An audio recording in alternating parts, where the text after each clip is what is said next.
За сайн байна уу сонсогчдоо. Та бүхэндээ өнөөдрийн мэндэрүгээ.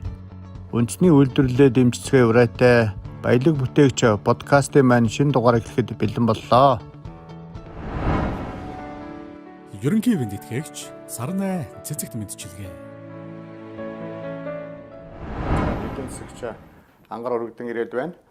За ингээд өнөөдөр Монгол улсад маань эрүүл мэндийг хамгаалах, эдийн засгаас сэргээх 10 их найдын хөтөлбөр хэрэгжээд сар гаруй хугацаа өнгөрч байна. Тэгээд энэгээр яриагаа эхлэе. За одоо энэ ковид сар дахал гэдэг бол зөвхөн Монгол улс биш, дэлхийн нийтийг айлгсан аюулт өвчин одоо 2020 онд бол онжонгол одоо өвчнөйгөө тэмцлээ. Одоо энэ 2021 оноос хойш бол одоо вакцин гарсан. Энэс хойш бол одоо вакцин зууландаа хамрагдаад тэгээд энэ эдийн засгаас сэргээх төр бүх улс үндэстэн л одоо энэ ажил руугаа ганцхан шамлан орж ийн л та. Манай Монгол улс ялгаа авахгүй бас 10 их найдын хөтөлбөр батлаа. Тэгээд энийг бол одоо манай баялаг бүтээгч дэмжих холбоо бол би бол энийг одоо маш их дэмжиж байгаа. Эдийн засаг руу бол одоо маш их мөнгө орж иж цус сэлбэр нэргэлтэнд орно тий. Энэ бол одоо маш зөв юм аа. Гэхдээ энийг зөв хэрэгжүүлэхгүй бол эцсийн дүндээ нөгөө 23 оны 19-31 ингэхэд үр дүн гарахгүй байх вэ гэдэг санаа зовж байгаа учраас эдийн засагч нартай асуудлыг ярилцж байгаа юм л да. Энэ одоо хэр зөв зүйтэй явах вэ? Цаашаа шийдэл гарч ирэх юу байх вэ?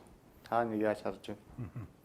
За нэгдүгээрт энэ 10 их найдын хөтөлбөр зарлсныг нь бол маш ихээр дэмжиж хүлээж авсан засгийн газрын хэдийгээр хоцорсон ч гэлээ энэ бол авах ёстой арга хэмжээ.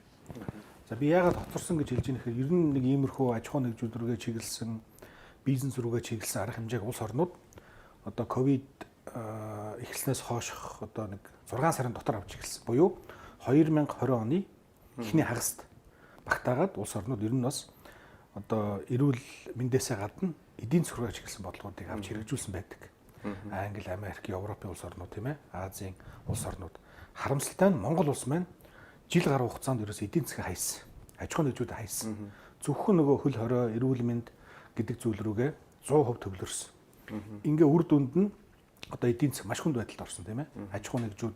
За тэр дундаа нөгөө жидүүчд буюу жижиг дунд хэмжээний одоо бизнес эрхлэгч нар маш хүнд байдалд орсон. Ингээд нөгөө засгийн газар маань дарга хэмжээг авлаа тийм ээ. Ийм учраас би хэдийгээр хоцорсон ч гэлээ авах ёстой арга хэмжээ гэж хэлж байгаа. За ингээ 21 он гарсны дараа энэ арга хэмжээгээ зарлалаа. Ингээд өнөөдрийн байдлаар бол дөнгөж одоо хэрэгжилт нь эхлээд явж байна тийм үү.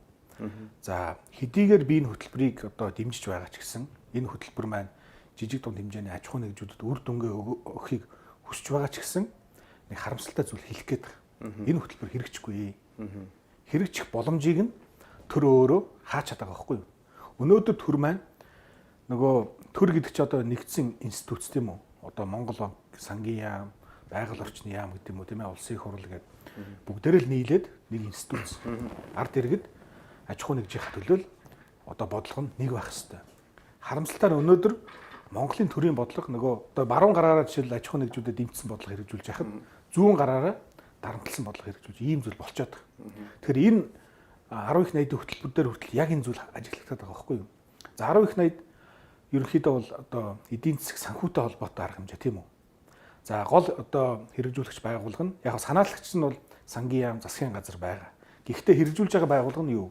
Монгол банк, арилжааны банкуд. Тийм ээ? Тэгээ Зээлийн батлан даалтын сан. Зээлийн батлан даалтын сан гэдэг. Одоо ярих юм бол баруун гар талд нь Монгол банк, зээлийн батлан даалтын сан хоёр байж байна. Зүүн гар талд нь сангийн яам гэж байна тийм ээ, засгийн газар. Гэтэл энэ хоёр институцэнд хоорондоо бие биенээ үүсгэсэн бодлого хэрэгжүүлээд байгаа. Энийг одоо хөрхи яг жижиг дунд хэмжээний аж ахуй нэгжүүд бол ойлгохгүй. Одоо энэ бас энэ нэвтрүүлэгт оролцож байгаа ашиглаад тайлбарлаад өгье гэж байна. Яагаад энэ 10 их найдын хөтөлбөр хэрэгжихгүй вэ? Яагаад Монголын төр ингээд зүүн гараараа аж ахуй нэгжүүдэд 10 их найдын зээл өгж байгаа юм шиг мөртлөө буцаад баруун гараараа тэр мөнгө буцаагаад аваад өгнө гэдгийг би тайлбарлаад өгье. Тэгэхээр ерөнхийдөө энэ бизнес эрхлэгч иргэд аж ахуй нэгжүүдэд маш ойлгомжтой болно. Энэ бол ерөөсөө жижиг дунд хэмжээний аж ахуй нэгжүүдийг хуурсан тийм ээ, цаг нөхцөөсөн ийм л зүйл болох гэдэг.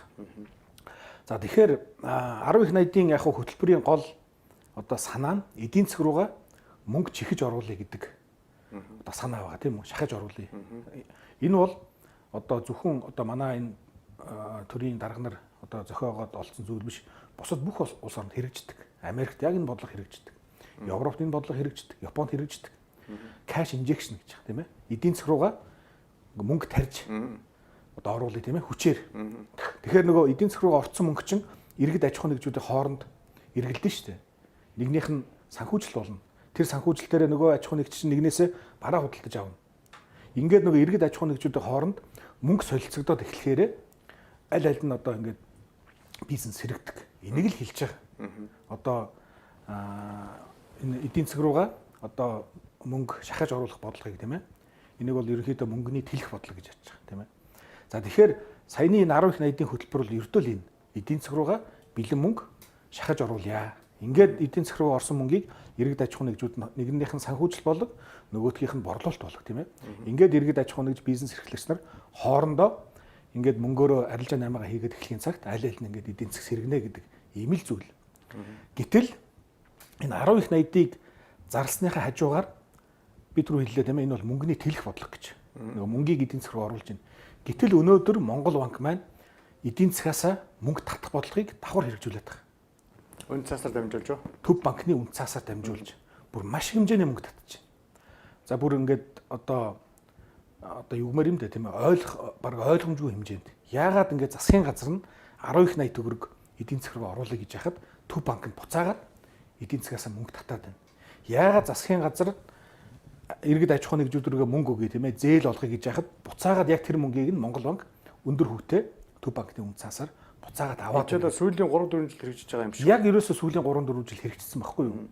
Энэ Монгол банк маань яг нэгүүлэхэд энэ засгийн газартайгаа сангийн яамтайгаа ерөөсөө л баг шууд энгийнээр ярих юм бол зодтолж байгаа бодлого хэрэгжүүлдэг тийм ээ. Одоо хоорондоо одоо хоёулаа ингээд одоо би энгийн байдлаар ойлгуулах гэдэг шүү дээ тийм ээ. Яг ийм бодлого хэрэгжүүлэхээр хэрэгжил байхгүй байхгүй юу? Сангийн яам Монгол банк гэдэг чинь төрийн хоёулын институт нийлээл төр тийм ээ. Төрийн бодлого нэгдсэн байх ёстой. Нэг зорилго нэг байх ёстой. Гэтэл өнөөдөр сангийн яамны бодлого буюу засгийн газрын бодлого, Монгол банкны бодлого хоёр нь бүр 180 градусын эсрэг тесрэг болчиход байгаа. Нөгөө засгийн газар сангийн яам нь болохоор эдийн засаг руу мөнгө оруулъя гэдэг, Монгол банкны эдийн засгаас мөнгө татъя гэдэг. Өнөөдөр би саяхан одоо Монгол банкны вебсайтнаас эдийн засгаас татсан мөнгөний хэмжээг харлаа. 9 их 80 төгрөг татчихад байгаа байхгүй. 9 их 80 төгрөг. Уг нь тэр мөнгө чинь энэ хөтөлбөрийг ч гэсэн хэд байсан? 5 байсан. 5-6 хоногийн хооронд байсан. Ерөөс нь хөтөлбөр баг ирэх хэрэгцснээс хойш 1 их 80 төгрөгийг татчихад байгаа байхгүй. Нөгөө гарч амжаагүй байна. Нөгөө засгийн газар тийм ээ, сангийн яам маань нөгөө cash injection буюу эдийн засаг руугаа баг ингээд мөнгө оруулах гэж зовж явахт нь нөгөө талд нь Монгол банк эдийн засгаас мөнгөийг сорж аваад байгаа байхгүй.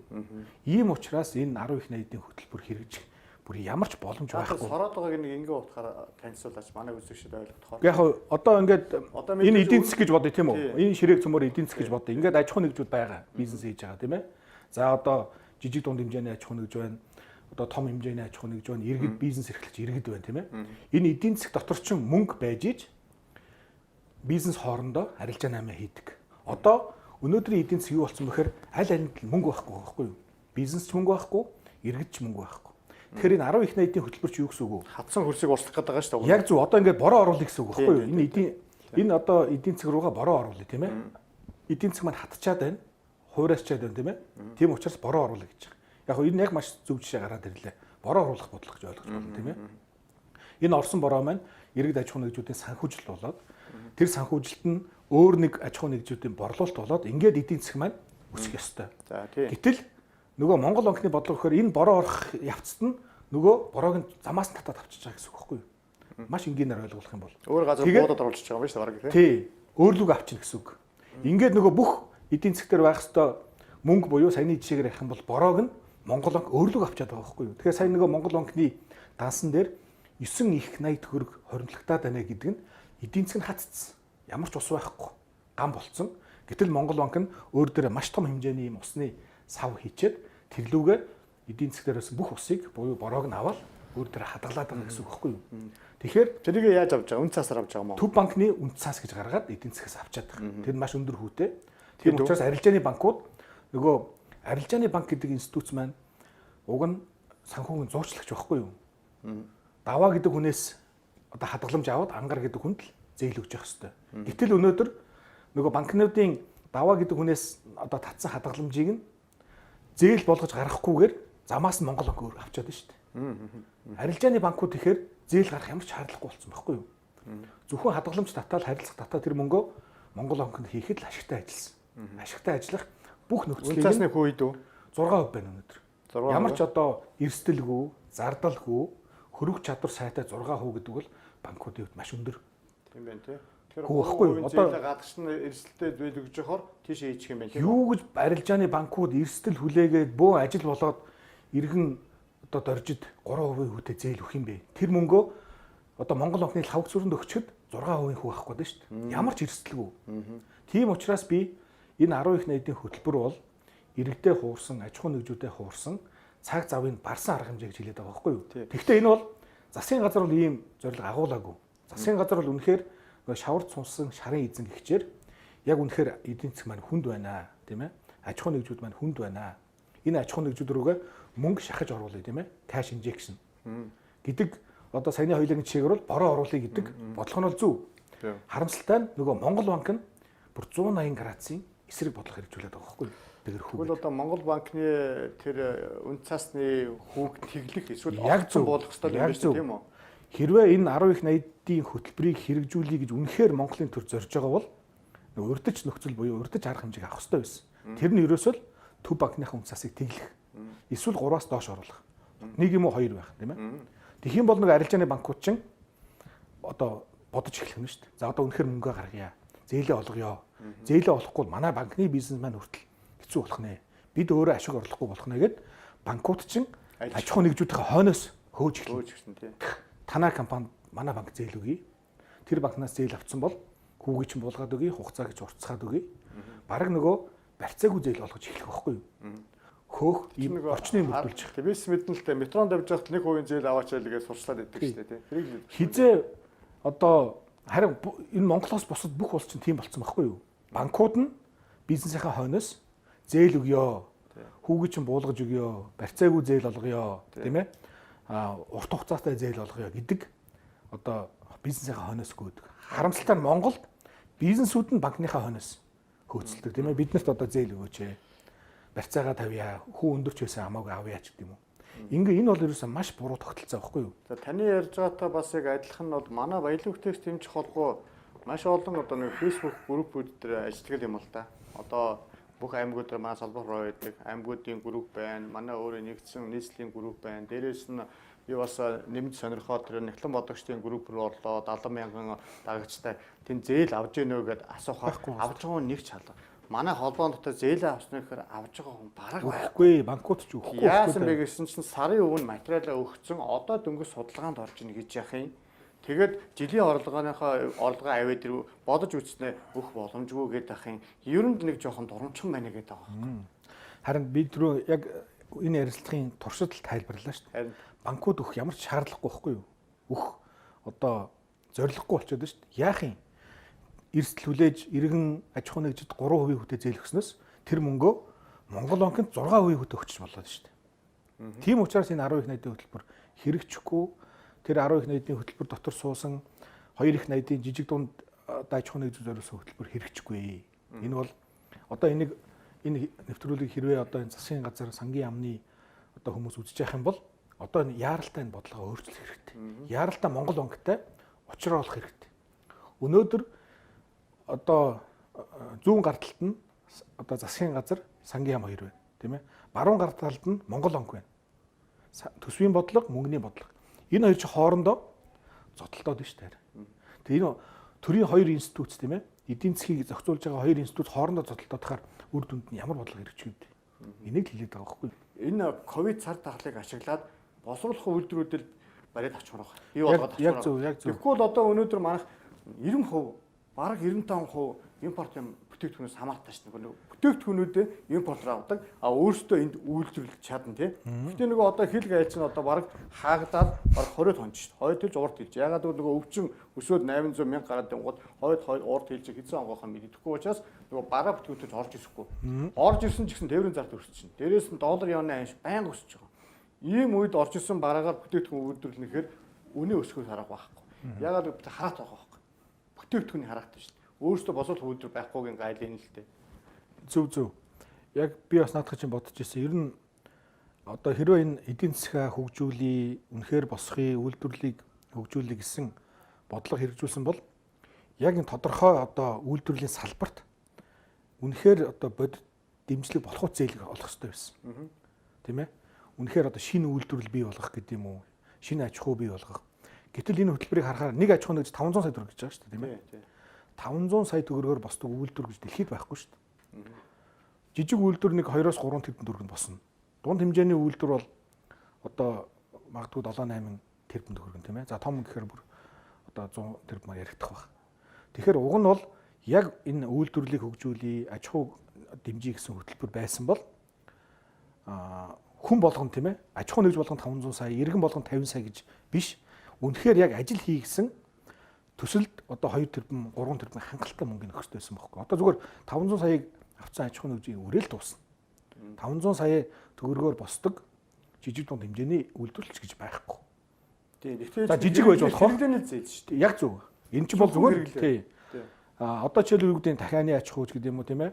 Одоо махны аж ахуйч гэдэг юм уу? Одоо зээл авах нь зөвхөн бизнесийн зээл авахгүй тийм. Бизнесийн зээл. Тэр бизнесийн зээлэнд орж миний түрүүний хэлдгээр 2-3 тэрбум төгрөг байжиж бодит бизнес болох байхгүй. Одоо дэмтэн зээл нь хүүн өндөр байгаа шүү дээ тийм. Яг зөв харин тий. Тэгэхээр энэ хөтөлбөр чинь бас яг тэр одоо зорилт нь юу гэдэг нь бас тодорхой биш л байгаа юм л дээ. Тэгж байж тэнд чинь жинхэнэ ажлын байрыг хадгална шүү дээ. Хадгална тийм ээ. Бүр дайшлаад одоо эдийн засаг сэргээд ирэхлээр нэг 2-3 жилийн дараагаас болоод чинь ажлын байр шүү нэмэгдэнэ тийм ээ. Одоогийн яваад байгаа хөтөлбөрөөр бол одоо нэг хүн сургаал, нэг сэтрэг олгоод тэрийг нь авсан байгууллага аж ахуйн нэгжийн нэгэн дадлыг хөнгөлний дэрэгэлтэй энэ нэг арай л нэг өөр юм яваад байгаа шүү. Уг нь бол тэр яг жинхэнэ үйлдвэрлэлийг хөгжүүлэх байсан бол таны хэлдгээр шууд тэр яг одоо би ягаад төр худалдаж авна гэдэг ахаар төр айгуу том худалдаа авах байхгүй.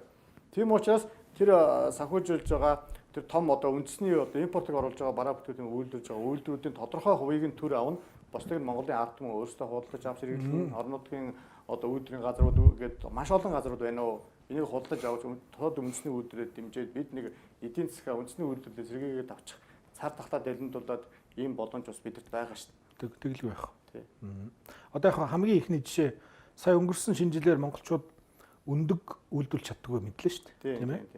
Тэрийг мэддэг байсан. Нөгөө баян өндөгч гэдэг юм уу одоо төмөн шуутын өндгөөр хангадаг гэж ойлгосон боловч бараг 50% нь бид нэ Оросоос авдаг байснаа. Тийм байл. 10 сард мэдлээ шүү дээ. Бүх монголчууд. Дэлгүүрт өндөг байхгүй.